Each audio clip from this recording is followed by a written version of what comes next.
प्रेम से बोलिए श्री कृष्ण भगवान जी की जय, राधा रानी की जय, लक्ष्मीपति विष्णु भगवान जी की जय। जय श्री गणेश। प्यारे भक्तों, आज के वीडियो में आप सभी श्रवण करेंगे फाल्गुन पूर्णिमा व्रत की संपूर्ण कथा। प्यारे भक्तों, फाल्गुन पूर्णिमा तिथि की हिंदू धर्म में बहुत महत्व है। फाल्गुन पूर्णिमा तिथि के दिन ब्रह्म मुहूर्त में नदी में स्नान करने का विशेष महत्व माना जाता है। फाल्गुन पूर्णिमा के दिन स्नान और दान करने से पुण्य मिलता है। पितरों के लिए तर्पण दान श्राद्ध करने से उनका आशीर्वाद प्राप्त होता है। पितृदोष से मुक्ति भी मिलती है। जो लोग आज के दिन व्रत रखकर पूर्णिमा की इन कथाओं को श्रद्धापूर्वक सुनते हैं, उन भक्तों की हर मनोकामना को विष्णु भगवान जी माता लक्ष्मी अवश्य ही पूर्ण करते हैं। तो आइए भक्तों, अपने और अपने पूरे परिवार की मंगल कामना को करते हुए इस पावन कथा का रसपान करते हैं। प्रेम से बोलिए जय श्री हरि। पूर्णमासी की व्रत कथा। द्वापर युग में एक समय की बात है कि यशोदा जी ने कृष्ण से कहा, हे कृष्ण, तुम सारे संसार के उत्पन्न करता, पोषक तथा उसके संहार करता हो। आज कोई ऐसा व्रत मुझसे कहो जिसके करने से मृत्यु लोक में स्त्रियों को विधवा होने का भय ना रहे तथा यह व्रत सभी मनुष्य की मनोकामनाएं पूर्ण करने वाला हो। श्री कृष्ण कहने लगे, हे माता, तुमने अति सुंदर प्रश्न किया है। मैं तुमसे ऐसे ही व्रत को सविस्तार कहता हूँ। सौभाग्य की प्राप्ति के लिए स्त्रियों को 32 पूर्णमासियों का व्रत करना चाहिए। इस व्रत के करने से स्त्रियों को सौभाग्य संपत्ति मिलती है।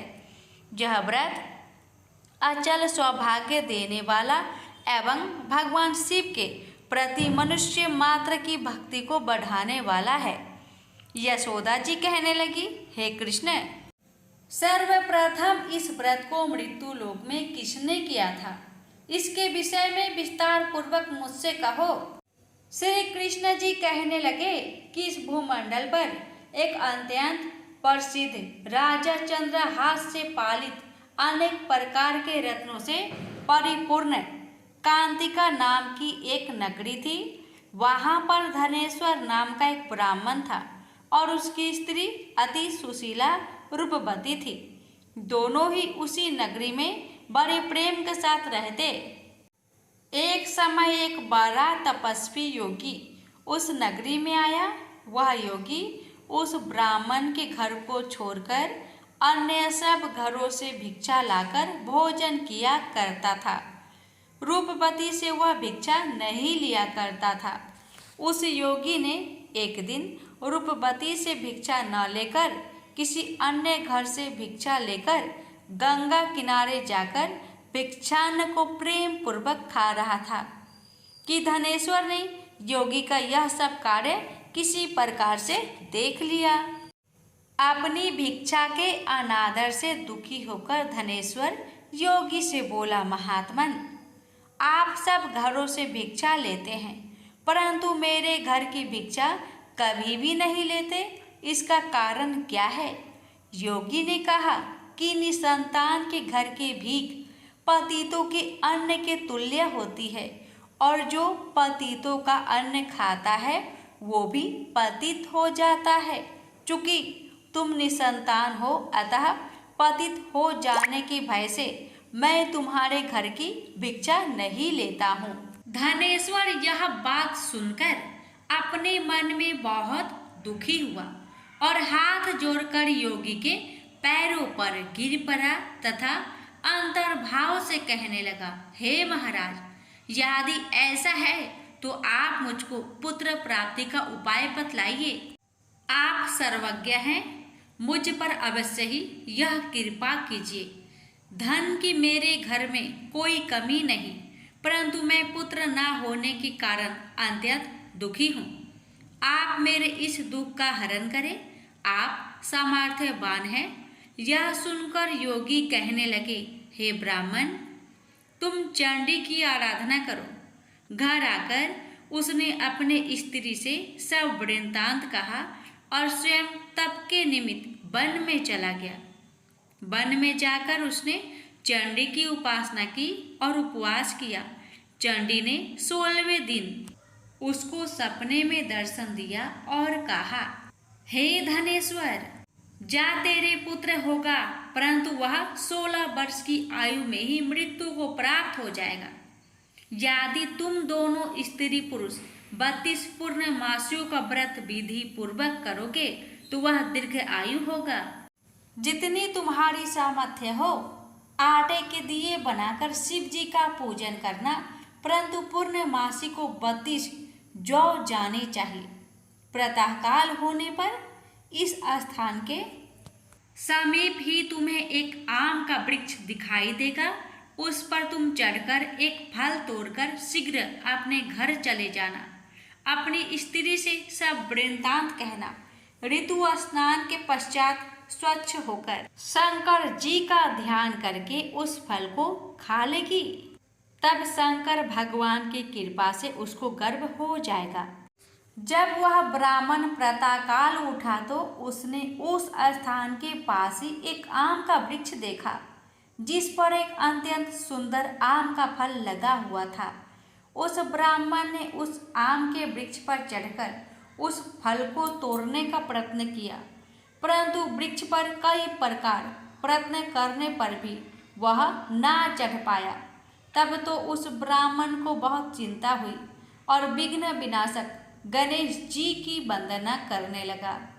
हे दयानिधे, अपने भक्त के विघ्नों का नाश करके उनके मंगल कार्य को करने वाले, दुष्टों का नाश करने वाले, रिद्धि सिद्धि के देने वाले, आप मुझ पर कृपा करके इतना बल दे कि मैं अपने मनोरथ को पूर्ण कर सकूं।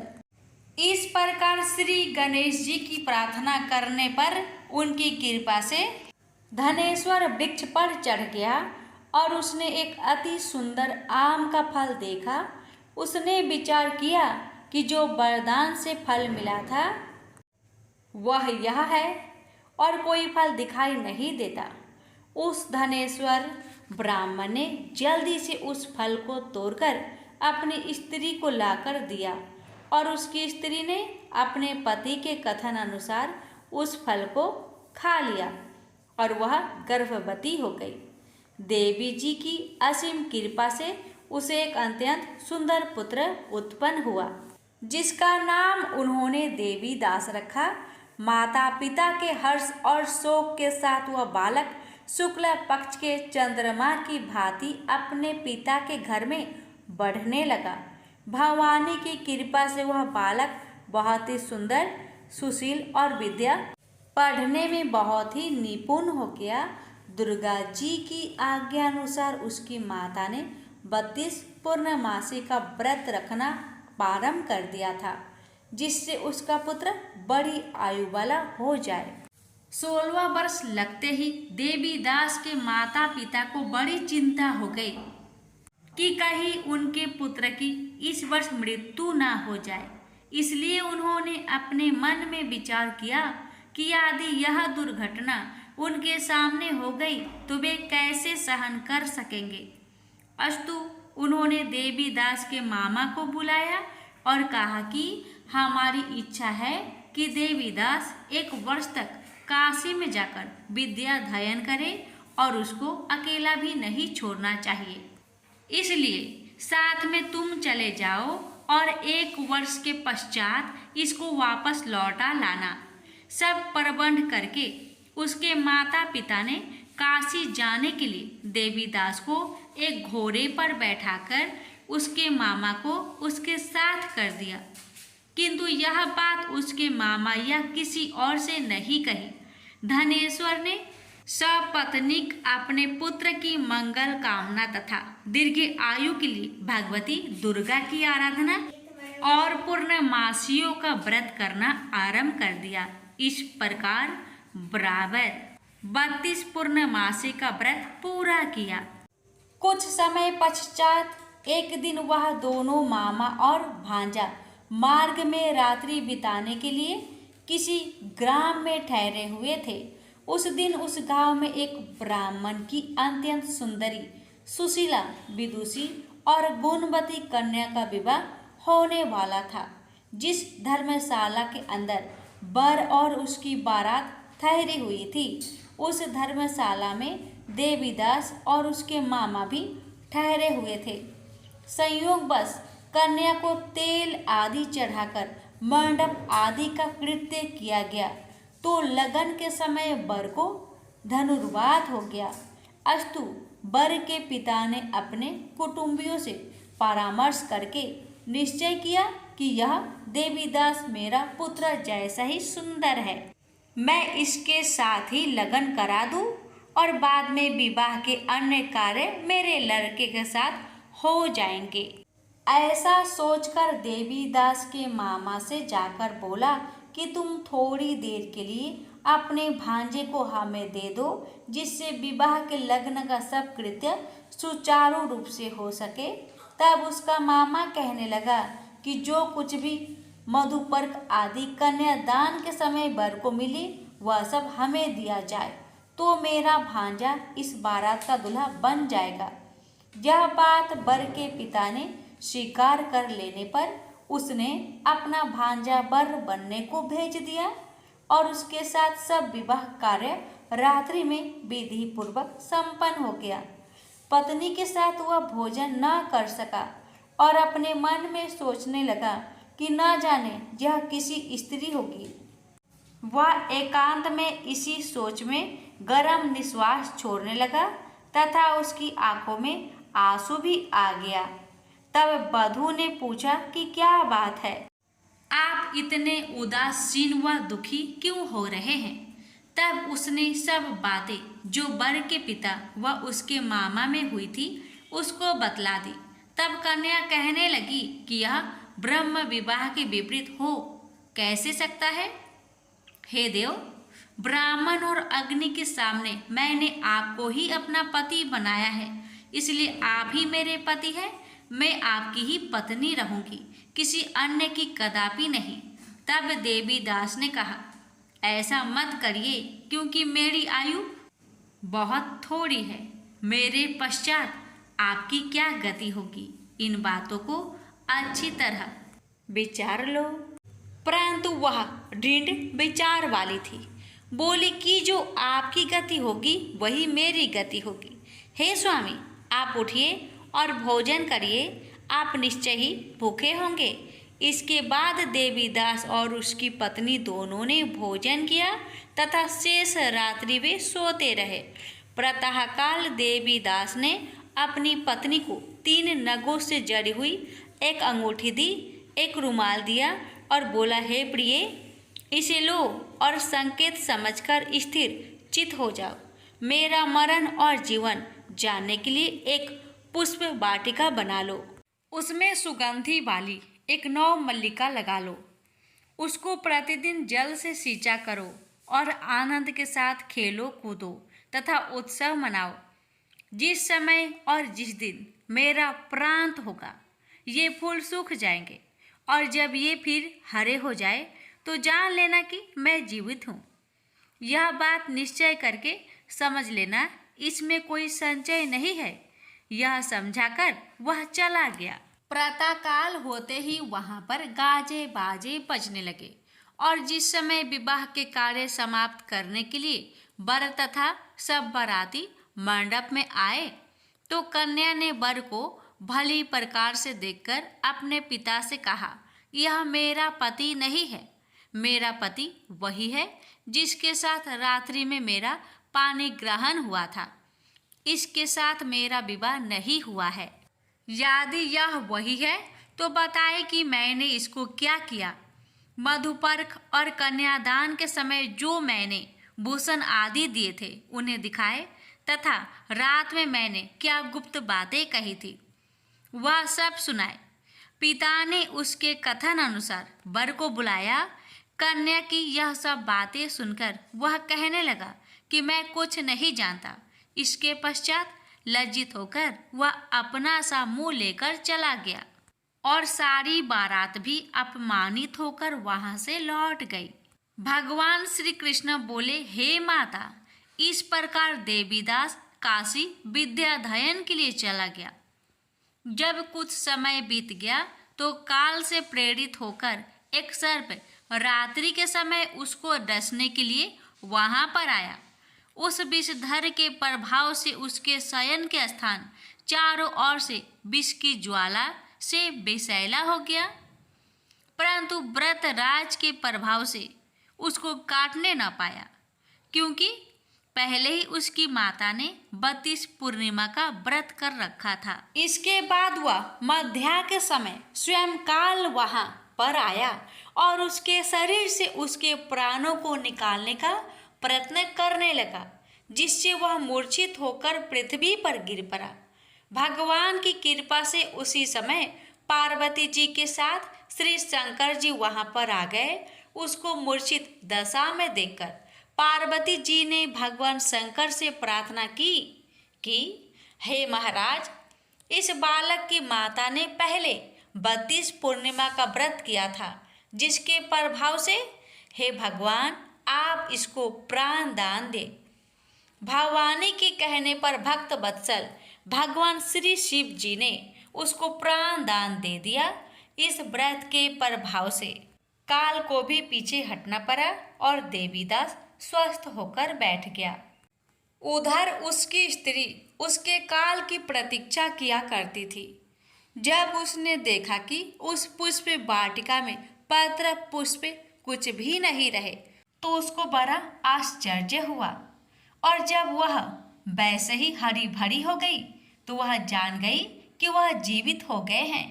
यह देखकर वह बहुत प्रसन्न मन से अपने पिता के कहने लगी कि पिताजी, मेरे पति जीवित है, आप उनको ढूंढिए। जब 16 वर्ष व्यतीत हो गया तो देवीदास भी अपने मामा के साथ काशी से चल दिया। इधर उसे ससुर उसको ढूंढने के लिए अपने घर से जाने वाले ही थे कि वह दोनों मामा भांजा वहां पर आ गए। उसको आया देखकर उसका ससुर बड़ी प्रसन्नता के साथ अपने घर में ले गया। उस समय नगर के निवासी भी वहां इकट्ठे हो गए और सबने निश्चय किया कि अवश्य ही इसी बालक के साथ इस कन्या का विवाह हुआ था। उस बालक को जब कन्या ने देखा तो पहचान लिया और कहा कि ये तो वही है जो संकेत करके गया था। तदुपरांत सभी कहने लगे कि भला हुआ जो यह आ गया, और सब नगर वासियों ने आनंद मनाया। कुछ दिन बाद देवीदास अपनी पत्नी और माता के साथ अपने ससुर के घर से बहुत सा उपहार आदि लेकर अपने घर के लिए प्रस्थान किया। जब वह अपने गांव के निकट आ गया तो कई लोगों ने उसको देखकर उसके माता पिता को पहले ही जाकर खबर दे दी कि तुम्हारा पुत्र देवीदास अपनी पत्नी और मामा के सहित आ रहे हैं। ऐसा समाचार सुनकर पहले तो उन्हें विश्वास ही नहीं हुआ, किंतु जब और लोगों ने भी आकर उनकी बात का समर्थन किया तो उनको बड़ा आश्चर्य हुआ। लेकिन थोड़ी देर में देवीदास ने आकर अपने माता पिता के चरणों में अपना सिर रखकर प्रणाम किया और उसकी पत्नी ने अपने सास ससुर के चरणों को स्पर्श किया तो माता पिता ने अपने पुत्र और पुत्रवधू को अपने हृदय से लगा लिया और दोनों की आंखों में प्रेम अश्रु बह चले। अपने पुत्र और पुत्रवधू के आने की खुशी में धनेश्वर ने बड़ा भारी उत्सव किया और ब्राह्मणों को भी बहुत सी दान दक्षिणा देकर प्रसन्न किया। श्री कृष्ण जी कहने लगे कि इस प्रकार धनेश्वर 32 पूर्णिमाओं की व्रत के प्रभाव से पुत्रवान हो गया। जो भी स्त्रियां इस व्रत को करती है वे जन्म जन्मांतर में वैधव का दुख नहीं भोगती और सदैव सौभाग्यवती रहती है। यह मेरा वचन है, इसमें कोई संदेह नहीं मानना। यह व्रत पुत्र पौत्रों को देने वाला तथा संपूर्ण मनोकामनाओं को पूर्ण करने वाला है। 32 पूर्णिमाओं के व्रत करने से व्रत की सब इच्छाएं भगवान शिव जी की कृपा से पूर्ण हो जाती है। प्रेम से बोलिए हर हर महादेव। भगवान शिव कहते हैं, पार्वती, अब मैं 7वें अध्याय का महात्म्य बतलाता हूँ, जिसे सुनकर कानों में अमृत राशि भर जाती है।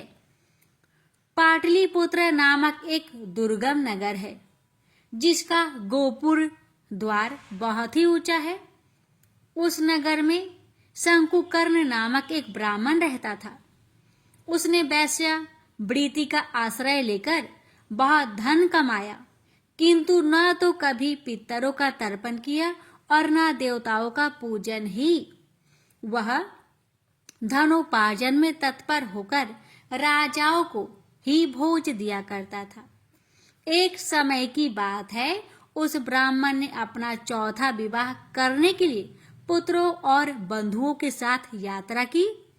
मार्ग में आधी रात के समय जब वह सो रहा था, एक सर्प ने कहीं से आकर उसकी बाह में काट लिया।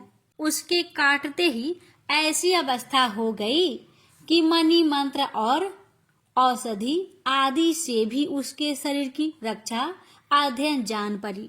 तत्पश्चात कुछ ही क्षणों में उसके प्राण पेखरू उड़ गए। फिर बहुत समय के बाद वह प्रेत सर्प योनि में उत्पन्न हुआ। उसका चित्त धन की वासना में बंधा था। उसने पूर्व वृत्तांत को स्मरण करके सोचा, मैंने जो घर के बाहर करोड़ों की संख्या में अपना धन गार रखा है, उससे इन पुत्रों की वंचित करके स्वयं ही उसकी रक्षा करूंगा। एक दिन सांप की योनि से पीड़ित होकर पिता ने स्वप्न में अपने पुत्र के समक्ष आकर अपना मनोभाव बताया। तब उसके निरंकुश पुत्रों ने सवेरे उठकर बड़े विस्मय के साथ एक दूसरे से स्वप्न की बात कही। उनमें से मझला पुत्र कुदाल हाथ में लिए घर से निकला और जहां उसके पिता सर्प योनि धारण करके रहते थे, उस स्थान पर गया। यद्यपि उसने धन के स्थान के ठीक ठीक पता नहीं था, तो भी उसने चिन्हों से उसका ठीक निश्चय कर लिया और लोभ बुद्धि से वहां पहुंचकर बाबी को खोदना आरंभ किया। तब उस बाबी से बड़ा भयानक सांप प्रकट हुआ और बोला, ओ मूर्ख, तू कौन है? किस लिए आया है? क्यों बिल खोद रहा है? अथवा किसने तुझे भेजा है? ये सारी बातें मेरे सामने बता। पुत्र बोला, मैं आपका पुत्र हूँ, मेरा नाम शिव है। मैं रात्रि में देखे हुए सपने से विस्मित होकर यहाँ स्वर्ण लेने कौतूहल से आया हूँ। पुत्र की यह लोक निंदित वाणी सुनकर वह सांप हंसता हुआ उच्च स्वर से इस प्रकार स्पष्ट वचन, यदि तू मेरा पुत्र है तो मुझे शीघ्र ही बंधन से मुक्त कर। मैं पूर्व जन्म के गारे हुए धन के ही लिए सर्प योनि में उत्पन्न हुआ हूँ। पुत्र ने पूछा, पिताजी, आपकी मुक्ति कैसे होगी, इसका उपाय मुझे बताएं, क्योंकि मैं इस रात में सब लोगों को छोड़कर आपके पास आया हूँ। पिता ने कहा, बेटा, गीता के अमृतमयी 7वें अध्याय को छोड़कर मुझे मुक्त करने में तीर्थ, दान, तप और यज्ञ भी सर्वथा समर्थ नहीं है। केवल गीता का 7वां अध्याय ही प्राणियों को जरा, मृत्यु आदि दुखों को दूर करने वाला है। पुत्र, मेरे श्राद्ध के दिन 7वें अध्याय का पाठ करने वाला ब्राह्मण को श्रद्धा पूर्वक भोजन कराओ, इससे निसंदेह मेरी मुक्ति हो जाएगी। वत्स, अपनी शक्ति के अनुसार पूर्ण श्रद्धा के साथ वेद विद्या में प्रवीण अन्य ब्राह्मणों को भी भोजन कराना। सर्प योनि में पड़े हुए पिता के यह वचन सुनकर पुत्रों ने उसकी आज्ञा के अनुसार तथा उससे भी अधिक किया। तब शंकुकर्ण ने अपने सर्पधारी को त्याग कर दिव्य देह धारण किया और सारा धन पुत्रों के अधीन कर दिया। पिता ने करोड़ों की संख्या में जो धन बांट कर दिया था, उससे वे सदाचारी पुत्र बहुत प्रसन्न हुए। उनकी बुद्धि धर्म में लगी हुई थी, इसलिए उन्होंने बावली, कुआं, पोखरा, यज्ञ तथा देव मंदिर के लिए उस धन का उपयोग किया और अन्य शाला भी बनवाई तत्पश्चात 7वें अध्याय का सदा जप करते हुए उन्होंने मोक्ष प्रदान किया। पार्वती, यह तुम्हें 7वें अध्याय का महात्म्य बताया, जिसके श्रवण से मानव सब पातकों से मुक्त हो जाता है। प्रेम से बोलिए हर हर महादेव, माता पार्वती की जय। भगवान शिव कहते हैं, देवी अब 8वें अध्याय का महात्म्य सुनो, उसके सुनने से तुम्हें बड़ी प्रसन्नता होगी। लक्ष्मी जी के पूछने पर भगवान विष्णु ने उन्हें इस प्रकार 8वें अध्याय का महात्म्य बतलाया था। दक्षिण में आमर्द कपूर नामक एक प्रसिद्ध नगर है। वहाँ भाव शर्मा नामक एक ब्राह्मण रहता था, जिसने वैश्या को पत्नी बनाकर रखा था। वह मांस खाता, मदिरा पीता, साधुओं का धन चुराता, पराया स्त्री से व्यभिचार करता और शिकार खेलने में दिलचस्पी रखता था।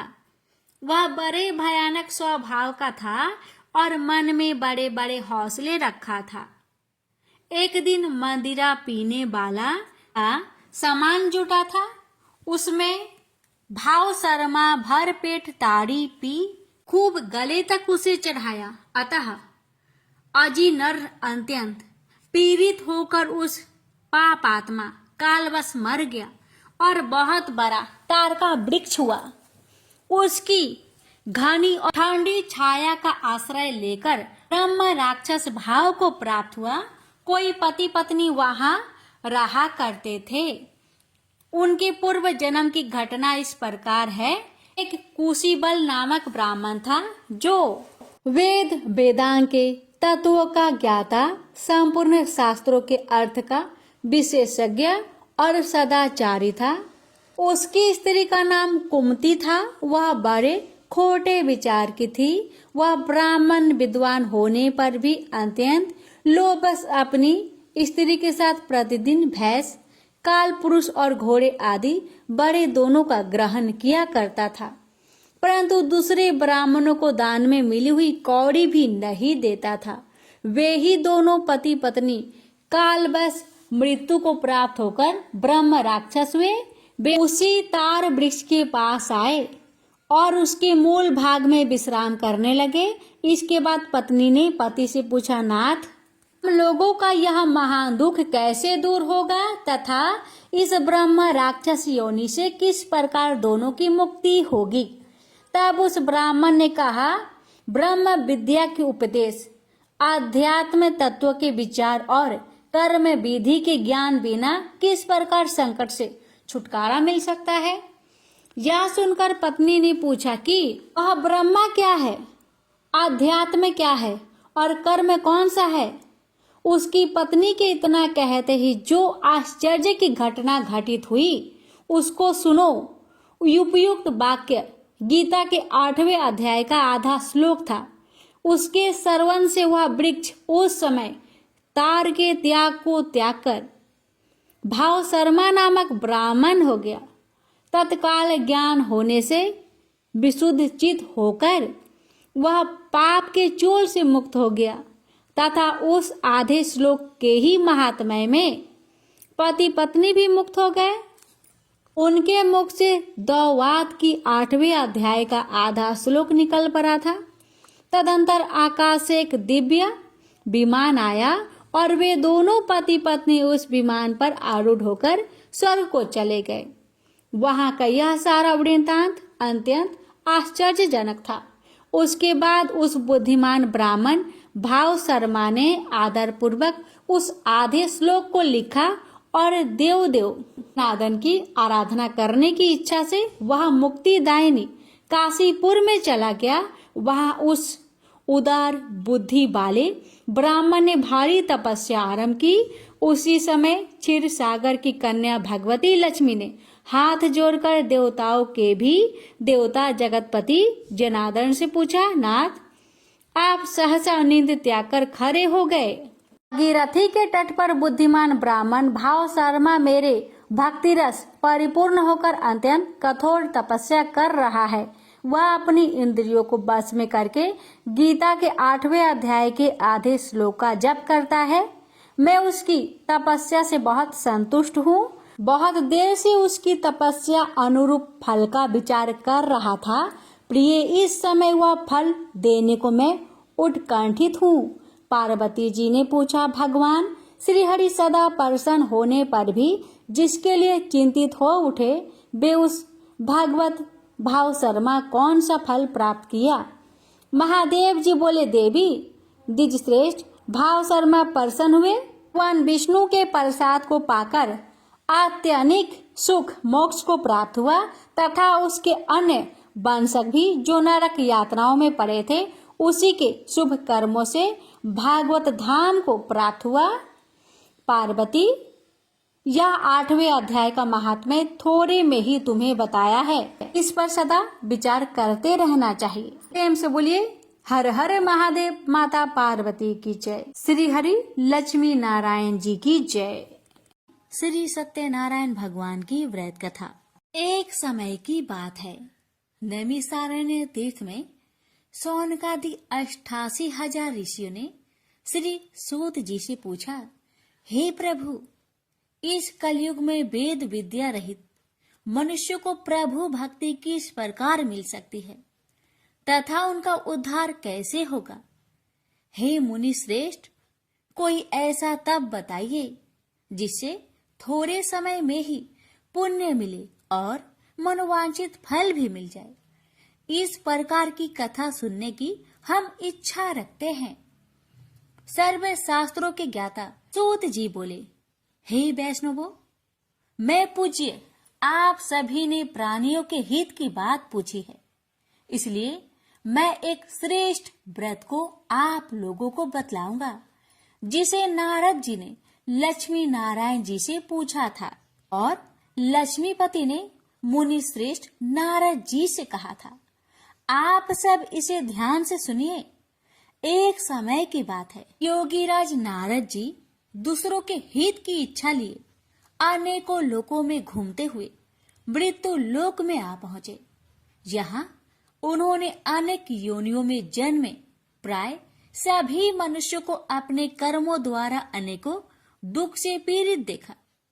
उनका दुख देख नारद जी सोचने लगे कि कैसा यत्न किया जाए, इसके करने से निश्चित रूप से मानव के दुखों का अंत हो जाए। इसी विचार पर मनन करते हुए वह विष्णु लोक में गए।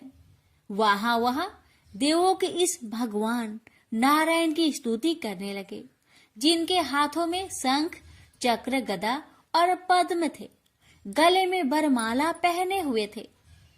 स्तुति करते हुए नारद जी बोले, हे भगवान, आप अत्यंत शक्ति से संपन्न हैं। मन तथा वाणी भी आपको नहीं पा सकती है। आपका यदि मध्य तथा अंत नहीं है, निर्गुण स्वरूप सृष्टि के कारण भक्तों के दुख को दूर करने वाले आपको मेरा नमस्कार है।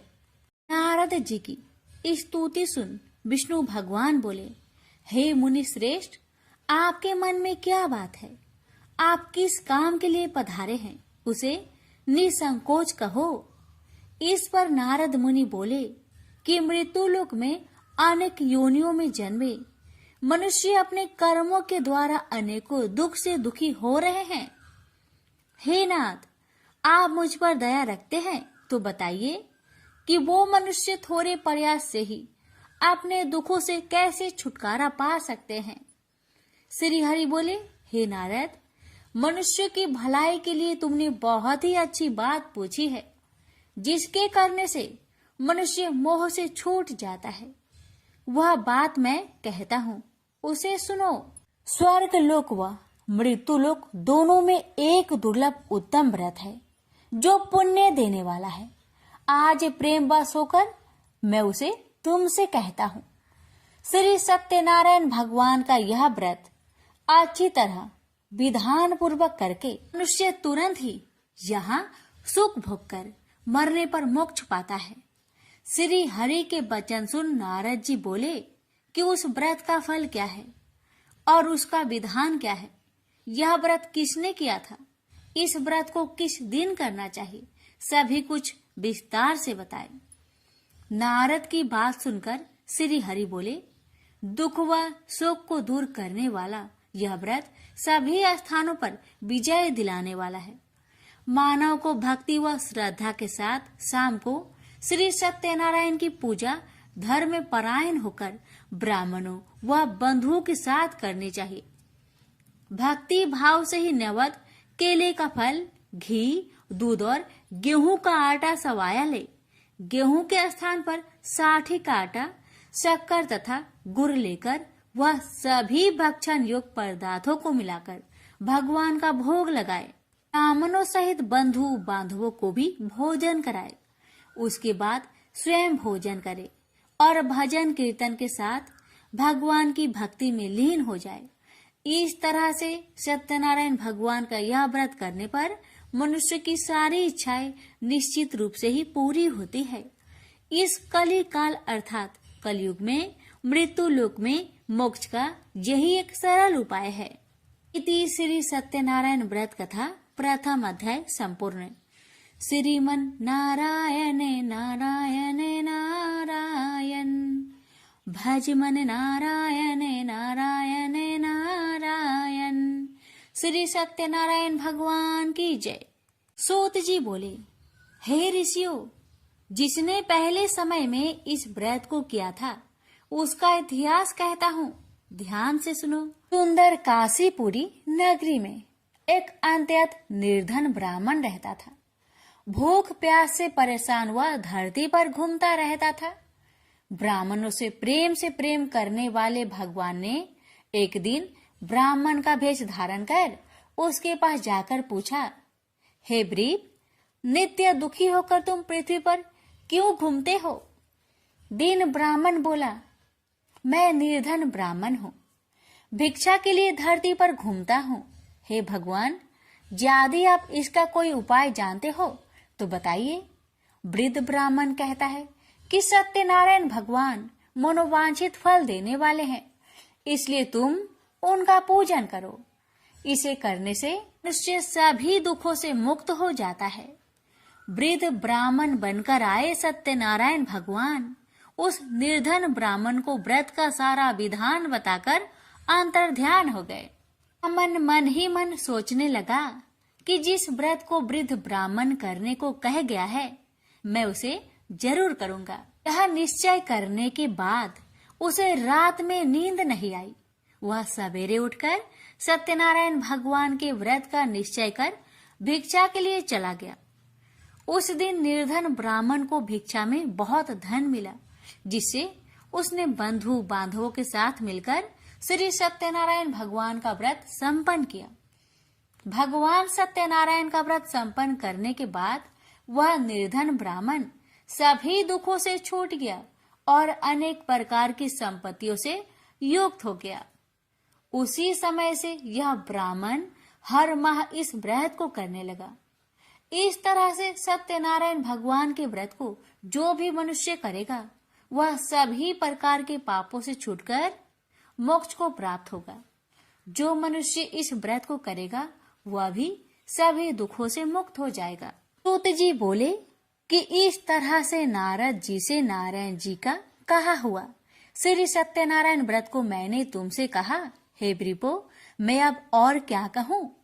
ऋषि बोले, हे मुनिवर, संसार में उस ब्रीप से सुनकर और किस किस ने इस व्रत को किया, हम सब इस बात को सुनना चाहते हैं। इसके लिए हमारे मन में श्रद्धा का भाव है। सूत जी बोले, हे मुनियों, जिसने इस व्रत को किया है वह सब सुनो। एक समय वही ब्रीप धन व ऐश्वर्य के अनुसार अपने बंधु बांधवों के साथ इस व्रत को करने को तैयार हुआ। उसी समय एक लकड़ी बेचने वाला बूढ़ा आदमी आया और लकड़ियां बाहर रखकर अंदर ब्राह्मण के घर में गया। प्यास से दुखी वह लकड़हारा उनको व्रत करते देख ब्रीप को नमस्कार कर पूछने लगा कि आप यह क्या कर रहे हैं तथा इसे करने से क्या फल मिलेगा, कृपया मुझे भी बताइए। ब्राह्मण ने कहा कि सब मनोकामनाओं को पूरा करने वाला यह सत्यनारायण भगवान का व्रत है। इनकी कृपा से ही मेरे घर में धन्य धान्य आदि की वृद्धि हुई है। ब्रीप से सत्यनारायण व्रत के कथा के बारे में जानकर लकड़हारा बहुत प्रसन्न हुआ। चरणामृत लेकर वह प्रसाद खाने के बाद वह अपने घर गया। लकड़हारे ने अपने मन में संकल्प किया कि आज लकड़ी बेचने से जो धन मिलेगा उसी से श्री सत्यनारायण भगवान का उत्तम व्रत करूंगा। मन में इस विचार को ले बूढ़ा आदमी सिर पर लकड़ियां रख उस नगर में बेचने गया जहां धनी लोग ज्यादा रहते थे। उस नगर में उसे अपनी लकड़ियों का दाम पहले से 4 गुना अधिक मिलता है। बूढ़ा प्रसन्नता के साथ दाम लेकर केले, शक्कर, घी, दूध, दही और गेहूं का आटा ले और सत्यनारायण भगवान की व्रत की अन्य सामग्रियां लेकर अपने घर गया।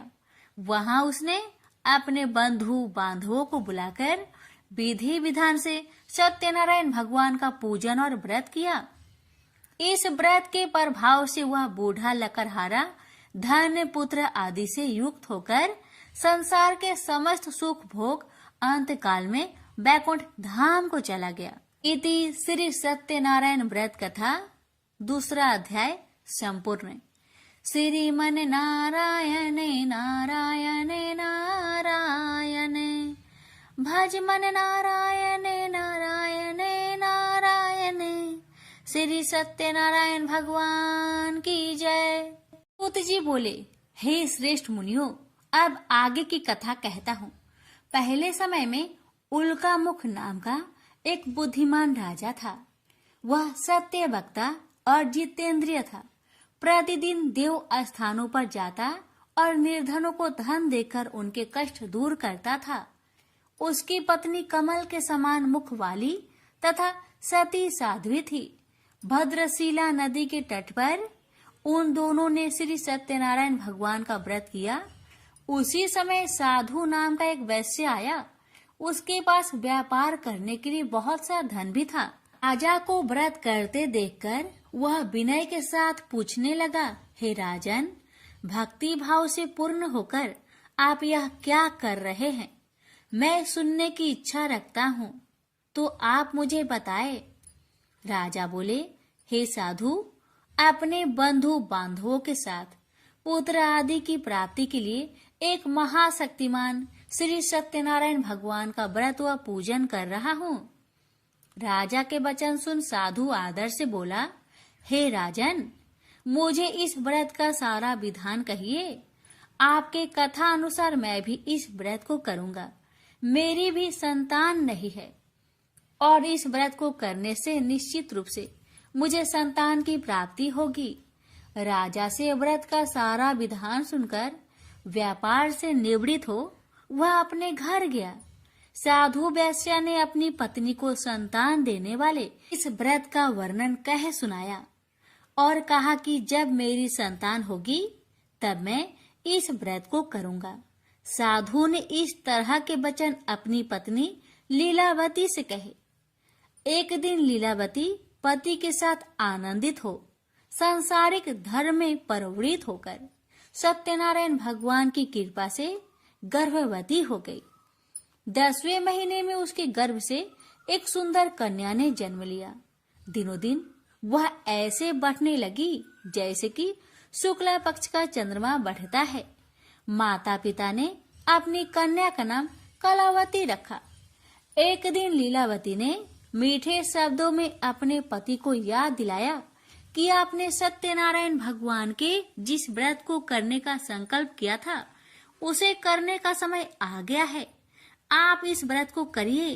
साधु बोला कि हे प्रिय, इस व्रत को मैं उसके विवाह पर करूंगा। इस प्रकार अपनी पत्नी को अवशासन देकर वह नगर को चला गया।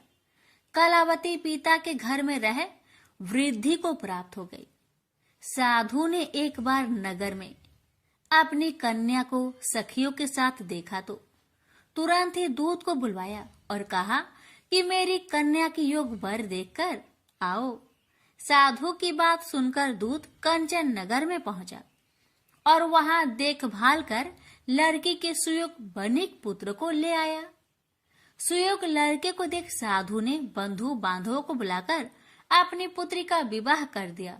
लेकिन दुर्भाग्य की बात ये कि साधु ने अभी भी श्री सत्यनारायण भगवान का व्रत नहीं किया।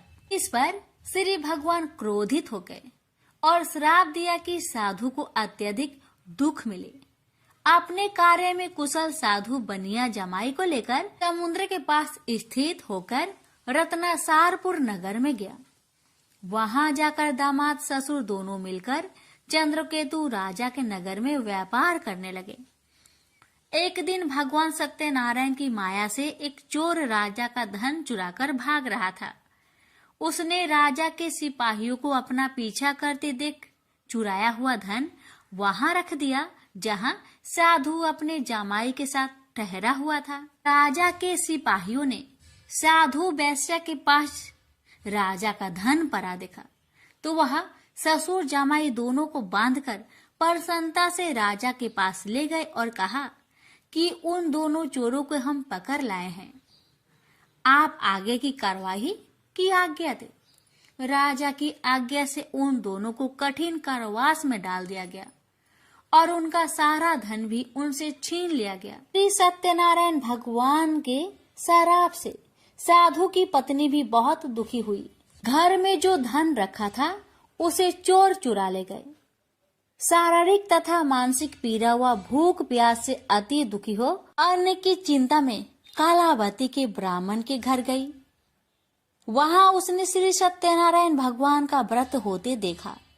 फिर कथा भी सुनी। वह प्रसाद ग्रहण कर वह रात को घर वापस आई। माता ने कलावती से पूछा कि हे पुत्री, अब तक तुम कहाँ थी, तेरे मन में क्या है? कलावती ने अपने माता से कहा, हे माता, मैंने एक ब्राह्मण के घर में श्री सत्यनारायण भगवान का व्रत देखा है। कन्या के वचन सुन लीलावती भगवान की पूजन की तैयारी करने लगी। लीलावती ने परिवार व बंधुओं सहित सत्यनारायण भगवान का पूजन किया और उनसे वर मांगा कि मेरे पति तथा जमाई शीघ्र घर आ जाए। साथ ही यह भी प्रार्थना की कि हम सबका अपराध क्षमा करे। श्री सत्यनारायण भगवान इस व्रत से संतुष्ट हो गए और राजा चंद्रकेतु को सपने में दर्शन दे कहा कि हे राजन, तुम उन दोनों वेश्या को छोड़ दो और तुमने उनका जो धन लिया है उसे वापस कर दो। अगर ऐसा नहीं किया तो मैं तुम्हारा धन, राज्य व संतान सभी को नष्ट कर दूंगा। राजा को यह सब कहकर वह अंतर्ध्यान हो गए। अतः काल सभा में राजा ने अपना सपना सुनाया। फिर बोले कि बानिक पुत्र को कैद से मुक्त कर सभा में लाओ। दोनों ने आते ही राजा को प्रणाम किया। राजा मीठी बानी से बोला, हे महानुभावो, भाग्यवश ऐसा कठिन दुख तुम्हें प्राप्त हुआ है, लेकिन अब तुम्हें कोई भय नहीं है। ऐसा कह राजा ने उन दोनों को नए वस्त्र भूषण भी पहनाए और जितना धन उनका लिया था उससे 2 गुना धन वापस कर दिया। दोनों वेश्या अपने घर को चल दिए। श्री सत्यनारायण व्रत कथा का 3रा अध्याय संपूर्ण। श्रीमन नारायण नारायण नारायण, भज मन नारायण नारायण नारायण। श्री सत्यनारायण भगवान की जय। सूत जी बोली, वैश्या ने मंगलाचार कर अपनी यात्रा आरंभ की और अपने नगर की ओर चल दिया।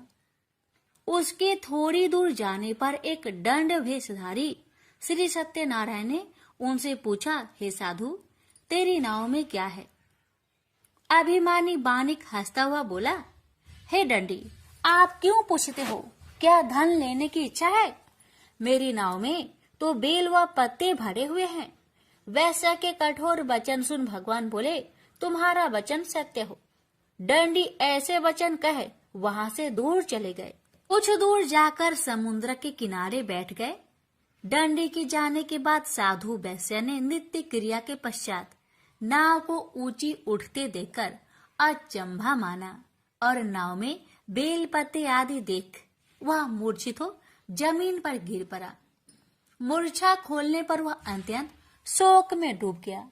तब उसका दामाद बोला कि आप शोक न मनाए, यह दंडी का श्राप है, इसलिए हमें उनकी शरण में जाना चाहिए, तभी हमारी मनोकामना पूरी होगी। दामाद की बात सुनकर वह डंडी के पास पहुंचा और अत्यंत भक्ति भाव नमस्कार करके बोला, मैंने आपसे जो असत्य वचन कहे थे उनके लिए मुझे क्षमा दे। ऐसा कहकर महान शोकातुर हो रोने लगा। डंडी भगवान बोले, हे बानिक पुत्र, मेरी आज्ञा से बार बार तुम्हें दुख प्राप्त हुआ है, तू मेरी पूजा से विमुख हुआ। साधु बोला, हे भगवान, आपकी माया से ब्रह्मा आदि देवता भी आपके रूप को नहीं जानते, तब मैं अज्ञानी कैसे जान सकता हूँ? आप प्रसन्न होइए, अब मैं सामर्थ्य के अनुसार आपकी पूजा करूंगा। मेरी रक्षा करो और पहले के समान नौका में धन भर दो। साधु वैश्य के भक्ति पूर्वक वचन सुनकर भगवान प्रसन्न हो गए और उसकी इच्छा अनुसार वरदान देकर अंतर ध्यान हो गए। ससुर जमाई जब नाव पर आए तो नाव धन से भरी हुई थी। फिर वही अपने अन्य साथियों के साथ सत्यनारायण भगवान का पूजन कर अपने नगर को चल दिए। जब नगर के नजदीक पहुंचे तो दूत को घर पर खबर करने के लिए भेज दिया। दूत साधु की पत्नी को प्रणाम कर कहता है कि मालिक अपने दामाद सहित नगर के निकट आ गए हैं। दूत की बात सुन साधु की पत्नी लीलावती ने बड़े हर्ष के साथ सत्यनारायण भगवान का पूजन कर अपनी पुत्री कलावती से कहा कि मैं अपने पति के दर्शन को जाती हूँ, तू कार्य पूर्ण कर शीघ्र आ जाना। माता के ऐसे वचन सुन कलावती जल्दी में प्रसाद छोड़ अपने पति के पास चली गई। प्रसाद की अवज्ञा के कारण श्री सत्यनारायण भगवान रुष्ट हो गए और नाव सहित उसके पति को पानी में डुबो दिए। कलावती अपने पति को वहां ना पाकर रोती हुई जमीन पर गिर गई।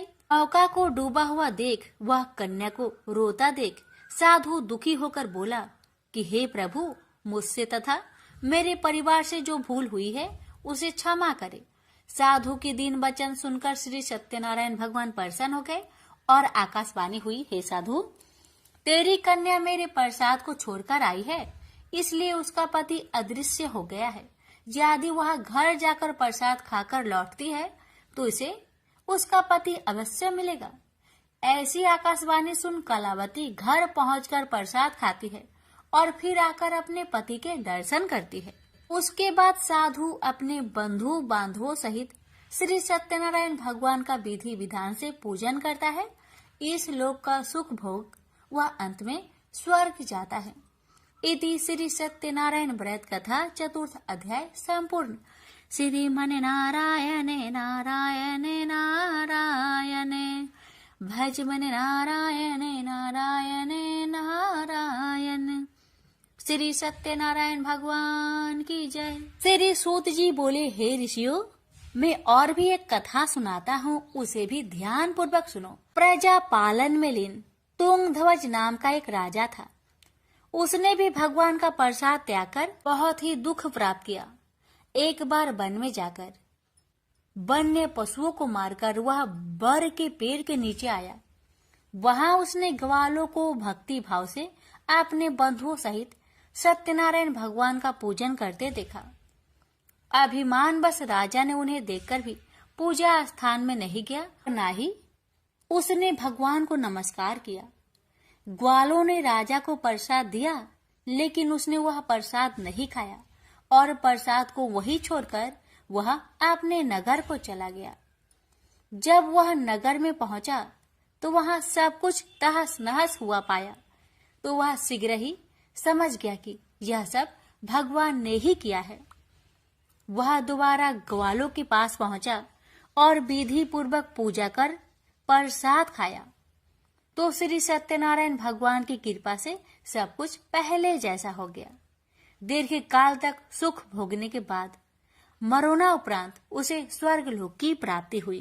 तो मनुष्य परम दुर्लभ इस व्रत को करेगा तो भगवान सत्यनारायण की अनुकंपा से उसे धन्य धान्य की प्राप्ति होगी। निर्धन धनी हो जाता है और भय मुक्त हो जीवन जीता है। संतानहीन मनुष्य को संतान सुख मिलता है और सारे मनोरथ पूर्ण होने पर मानव अंत काल में वैकुंठ धाम को जाता है। सूत जी बोले, जिन्होंने पहले इस व्रत को किया है, अब उनके दूसरे जन्म की कथा कहता हूँ। वृद्ध संतानंद ब्राह्मण ने सुदामा का जन्म लेकर मोक्ष की प्राप्ति की। लकड़हारे ने अगले जन्म में निषाद बनकर मोक्ष प्राप्त किया। उल्कामुख नाम का राजा दशरथ होकर बैकुंठ को गए।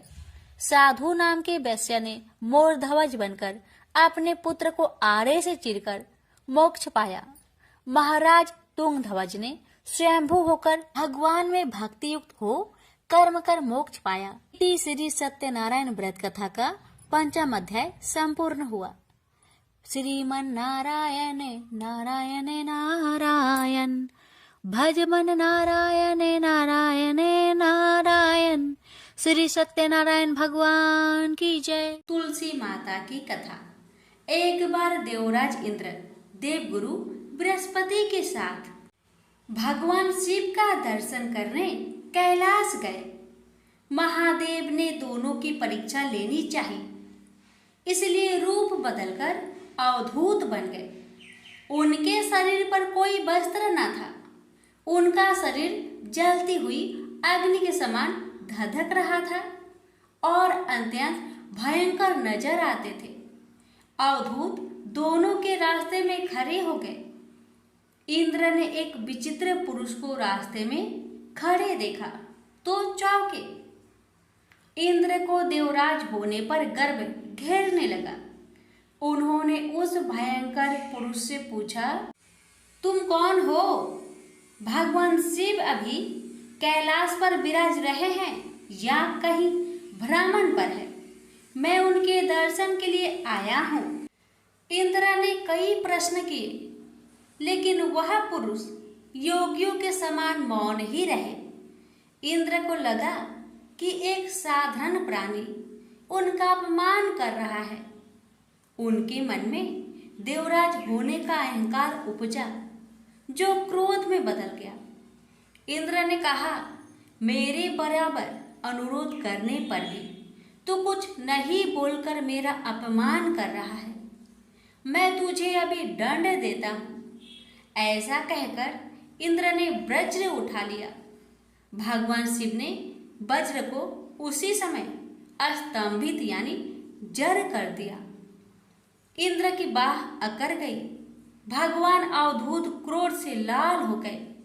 बृहस्पति उनके चेहरे पर आई क्रोध की ज्वाला को देखकर समझ गए कि ऐसा प्रचंड स्वरूप महादेव के अतिरिक्त किसी का नहीं हो सकता। बृहस्पति शिव स्तुति गाने लगे। उन्होंने इंद्र को भी महादेव के चरणों में लेटा दिया और बोले, प्रभु, इंद्र आपके चरणों में पड़े हैं, आपके शरणागत है। आपके ललाट से प्रकट अग्नि इन्हें जलाने को बढ़ रही है। हम शरणागतों की रक्षा करें। बृहस्पति ने विनती की, प्रभु, भक्तों पर आपकी सदा कृपा बरसती है। आप भक्त वत्सल और सर्वसम्मत है। आप इस तेज को कहीं और स्थान दे दीजिए ताकि इंद्र के प्राणों की रक्षा हो। भगवान रुद्र ने कहा, बृहस्पति, मैं तुम पर बहुत प्रसन्न हूँ। इंद्र को जीवन दान देने के कारण तुम्हारा एक नाम जीव भी होगा। मेरे तीसरे नेत्र से प्रकट इस अग्नि का ताप देवता सहन नहीं कर सकते, इसलिए मैं इसको बहुत दूर छोड़ूंगा। महादेव ने उस तेज को हाथ में धारण कर समुद्र में फेंक दिया। वहां फेंके जाते ही भगवान शिव का वह तेज तत्काल एक बालक के रूप में परिवर्तित हो गया। सिंधु से उद्भव होने के कारण उसका नाम सिंधु पुत्र जलंधर प्रसिद्ध हुआ। जलंधर जिसका नाम शंखचूड़ भी हुआ, शिव के तेज से उत्पन्न हुआ था। इस कारण परम शक्तियों से संपन्न था। वह देवों से भी ज्यादा शक्तिवान था। वह उस तेज से पैदा हुआ था जो इंद्र को समाप्त करने वाला था। इसलिए असुरों ने उसे अपना राजा बनाया। अवधूत रूप में यह लीला करने के बाद महादेव अंतर्ध्यान हो गए। इंद्र के गर्व का भंजन भी हुआ। भगवान के दर्शन भी हो गए। तुलसी से जुड़ी एक कथा बहुत प्रचलित है। श्रीमद् देवी भागवत पुराण में इनके अवतरण की दिव्य लीला कथा भी बनाई गई है। एक बार शिव ने अपने तेज को समुद्र में फेंक दिया था। उससे एक महातेजस्वी बालक ने जन्म लिया। यह बालक आगे चलकर जालंधर के नाम से पराक्रमी दैत्य राजा बना। इसकी राजधानी का नाम जालंधर नगरी था। दैत्यराज काल नेमि की कन्या वृंदा का विवाह जालंधर से हुआ। जालंधर महाराक्षस था। अपनी सत्ता के मद में चूर उसने माता लक्ष्मी को पाने की कामना से युद्ध किया, परंतु समुद्र से ही उत्पन्न होने के कारण माता लक्ष्मी ने उसे अपने भाई के रूप में स्वीकार किया। वहां से पराजित होकर वह देवी पार्वती को पाने की लालसा से कैलाश पर्वत पर गया। भगवान देवाधिदेव शिव का ही रूप धरकर माता पार्वती के समीप गया, परंतु मां ने अपने योग बल से उसे तुरंत पहचान लिया तथा वहां से अंतर्ध्यान हो गई। देवी पार्वती ने क्रोध होकर सारा वृत्तांत भगवान विष्णु को सुनाया। जालंधर की पत्नी वृंदा अत्यंत पतिव्रता स्त्री थी। उसी के पतिव्रत धर्म की शक्ति से जालंधर ना तो मारा जाता था और ना ही पराजित होता था। इसलिए जालंधर का नाश करने के लिए वृंदा के पतिव्रत धर्म को भंग करना बहुत जरूरी था। इसी कारण भगवान विष्णु ऋषि का भेष धारण कर वन में जा पहुंचे, जहां वृंदा अकेली भ्रमण कर रही थी। भगवान के साथ दो मायावी राक्षस भी थे, जिन्हें देखकर वृंदा भयभीत हो गई। ऋषि ने वृंदा के सामने पल में दोनों को भस्म कर दिया। उनकी शक्ति देखकर वृंदा ने कैलाश पर्वत पर महादेव के साथ युद्ध कर रहे अपने पति जालंधर के बारे में पूछा। ऋषि ने अपनी माया जाल से दो बानर प्रकट किए। एक बानर के हाथ में जालंधर का सिर था तथा दूसरे के हाथ में धर। अपने पति की यह दशा देखकर वृंदा मूर्छित होकर गिर पड़ी। होश में आने पर उन्होंने ऋषि रूपी भगवान विष्णु से विनती की कि वह उसके पति को जीवित करे। भगवान ने अपनी माया से पुनः जालंधर का सिर धड़ से जोड़ दिया, परंतु स्वयं भी वह उसी शरीर में प्रवेश कर गए। वृंदा को इस छल का जरा आभास न हुआ। जालंधर बने भगवान के साथ वृंदा पतिव्रता का व्यवहार करने लगी, जिससे उसका अस्तित्व भंग हो गया। ऐसे होते ही वृंदा का पति जालंधर युद्ध में हार गया। इस सारी लीला का जब वृंदा को पता चला तो उसने क्रोध होकर भगवान विष्णु को शीला होने का श्राप दे दिया तथा स्वयं सती हो गई। जहाँ वृंदा भस्म हुई वहाँ तुलसी का पौधा उगा। भगवान विष्णु ने वृंदा से कहा, हे वृंदा, तुम अपने अस्तित्व के कारण मुझे लक्ष्मी से भी अधिक प्रिय हो गई हो। अब तुम तुलसी के रूप में सदा मेरे साथ रहोगी। जो मनुष्य भी मेरे शालिग्राम रूप के साथ तुलसी का विवाह करेगा, उसे इस लोक और परलोक में विपुल यश प्राप्त होगा। जिस घर में तुलसी होती है वहाँ यम के दूत भी असमय नहीं जा सकते। गंगा व नर्मदा के जल में स्नान तथा तुलसी का पूजन बराबर माना जाता है। चाहे मनुष्य कितना भी पापी क्यों न हो, मृत्यु के समय जिसके प्राण मंजरी रहित तुलसी और गंगा जल मुख में रखकर निकल जाते हैं, वह पापों से मुक्त होकर बैकुंठ धाम को प्राप्त होता है। जो मनुष्य तुलसी व आंवले की छाया में अपने पितरों का श्राद्ध करता है, उसके पितर मोक्ष को प्राप्त हो जाते हैं। उसी दैत्य जालंधर की यह भूमि जालंधर नाम से विख्यात है। सती वृंदा का मंदिर मोहल्ला कोट किशनचंद में स्थित है। कहते हैं इस स्थान पर एक प्राचीन गुफा थी जो सीधी हरिद्वार तक जाती थी। प्रेम से बोलिए जय श्री हरि। तुलसी मैया की जय, लक्ष्मी नारायण की जय। लापसी तपसी की कथा। एक लापसी था, एक तपसी था। तपसी हमेशा भगवान की तपस्या में लीन रहता था। लापसी रोजाना सवा सेर की लापसी बनाकर भगवान का भोग लगाकर जीम लेता था। एक दिन दोनों लड़ने लगे। लापसी बोला, मैं रोज भगवान की तपस्या करता हूँ इसलिए मैं बड़ा हूँ। लापसी बोला कि मैं रोज भगवान को सवा सेर लापसी का भोग लगाता हूँ इसलिए मैं बड़ा हूँ। नारद जी वहां से गुजर रहे थे। दोनों को लड़ता देखकर उनसे पूछा कि क्यों तुम लड़ रहे हो। लापसी ने खुद को बड़ा होने का कारण बताया और तपसी ने अपना कारण बताया। नारद जी बोले, तुम्हारा फैसला मैं कर दूंगा। दूसरे दिन लापसी और तपसी नहाकर अपनी रोज की भक्ति करने आए तो नारद जी ने छुपकर 1.25 करोड़ की एक एक अंगूठी उन दोनों के आगे रख दी। तपसी की नजर जब अंगूठी पर पड़ी तो उसने चुपचाप अंगूठी उठाकर अपने नीचे दबा ली। लापसी की नजर अंगूठी पर पड़ी लेकिन उसने ध्यान नहीं दिया। भगवान को भोग लगाकर लापसी खाने लगा। नारद जी सामने आए तो दोनों ने पूछा कि कौन बड़ा। तो नारद जी ने तपसी को खड़ा होने को कहा। वो खड़ा हुआ तो उसके नीचे दबी अंगूठी दिखाई पड़ी। नारद जी ने तपसी से कहा, तपस्या करने के बाद भी तुम्हारी चोरी करने की आदत नहीं गई इसलिए लापसी बड़ा है और तुम्हें तुम्हारी तपस्या का कोई भी फल नहीं मिलेगा। तपसी शर्मिंदा होकर माफी मांगने लगा।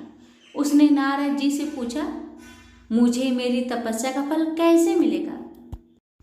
नारद जी ने कहा, यदि कोई गाय और कुत्ते की रोटी नहीं बनाएगा तो फल तुझे मिलेगा। यदि कोई ब्राह्मण को भोजन करवाकर दक्षिणा नहीं देगा तो फल तुझे मिलेगा। यदि कोई साड़ी के साथ ब्लाउज नहीं देगा तो फल तुझे मिलेगा। यदि कोई दिए से दिया जलाएगा तो फल तुझे मिलेगा।